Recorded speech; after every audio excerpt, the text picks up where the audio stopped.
Well, I think when we were talking about putting together this monograph, and the way I was thinking about it, because I've been doing international business for about 15 years, is what are the types of information that you need to know about a market to think it through in terms of the market potential, the regulatory environment, the existing players in the market, and then taking all that information and then giving a perspective, well, how can you take that information and then have actionable strategies created from reading it? Because a lot of times reports will share all this data, but you don't get a sense of, okay, where do we take this next?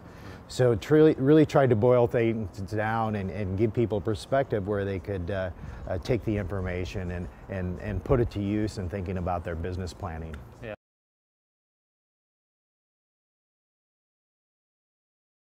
Yeah, if you look at just the expansion of the market in the last decade, I mean, China in 2000, 2001, everyone was talking about, oh, it's going to grow, but we never really saw a really growth in the industry until 2003 when SARS came about, and then later with the avian flu, which really springboarded that market to really grow fast. The one thing to remember about the China market, though, is that by 2015, all of the leading China consulting groups are projecting that the supplements market is going to be larger than any other market in the world, even over the US and Japan, which have traditionally been the number 1 and 2 and number 2 in our industry for a long time. Yeah.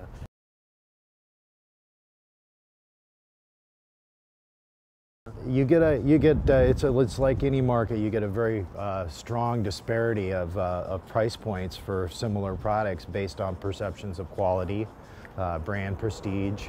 You get the traditional channels, which have tendency to favor lower price points, such as our grocery stores, and so their traditional pharmacies will have a price point comparable with a natural health food store or even a supermarket.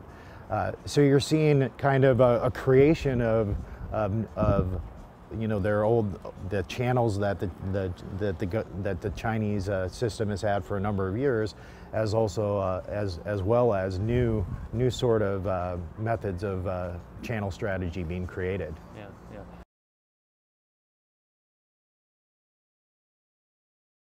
Yeah, Western companies have been very successful. If you look at Amway and Nutrilite, they're the market leader in China right now. And then you look at new entrants such as MBTY, which is relatively new to the China market. They started investing in it in 2005 and have starting to see nice growth. You've also seen GNC form a kind of a strategic partnership with the Chinese food company, and they're starting to have success in the Chinese market. But for the most part, there's also a domestic market that's growing in China too. But there's definitely a affinity towards good Western brands. In other than American brands, Blackmores is also is starting their initiative into China as well, the well-respected Australian brand. Right.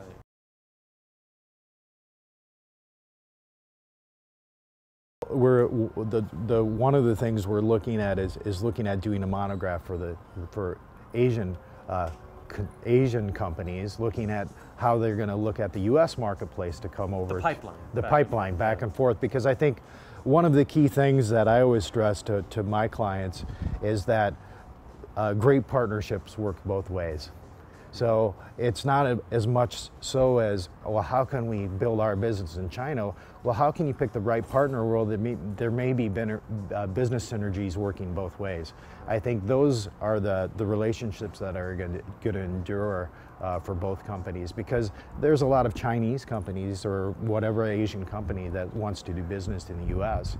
So I think the best partnerships are going to work both ways. Yeah, but probably for those companies, the holy grail is the flip side, is getting into the U.S. market. Exactly. I mean, if you look at the U.S. is attractive for many reasons, for the size of the market, the regulatory landscape is good, is favorable for companies to come in with good quality ingredients that are adhering to the GMP guidelines and build good market here. I mean, there's a lot of opportunity, as we've heard the last couple days, in the U.S. market.